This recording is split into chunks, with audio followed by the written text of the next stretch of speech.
కోసం చేసిన రెసిపీ ఏంటి చూసేయండి. Welcome back to my channel.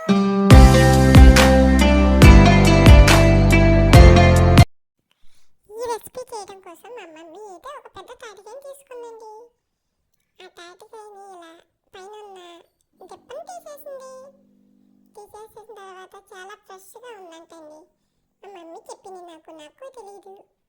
ఇలా ఫ్రెష్గా ఉన్న ఒక తాటికాయని తీసుకోవాలంట. ఇలా తీసుకున్న తర్వాత దాన్ని ఇలా చిన్న చిన్న ముక్కలుగా కట్ చేసుకోవాలి.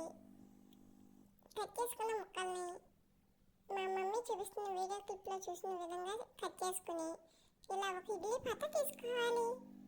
తీసుకుని ఇప్పుడు ఆ ముక్కలను మనం కట్ చేసి పెట్టుకున్న వాటిని ఇడ్లీ పాత్రలో పెట్టుకుని ఇలా 2 ప్లేట్లలో పెట్టుకుని ఇడ్లీ పాత్ర తీసుకోవాలి.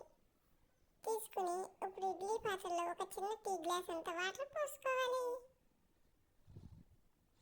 మా మమ్మీ చూపించిన విధంగా పోయింది. ఇప్పుడు మనం ముందుగానే సెట్ చేసి పెట్టుకున్న ఇడ్లీ పాత్రని ఈ ఇడ్లీ పాత్రలో పెట్టేసేయండి.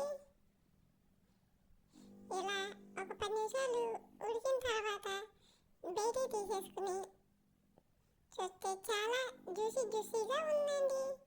మా మమ్మీ పెట్టింది నాకు ఎంతో ఇష్టంగా తినాలనిపించింది. అంతేనండి, ఎంతో రుచికరమైన తాటికాయతో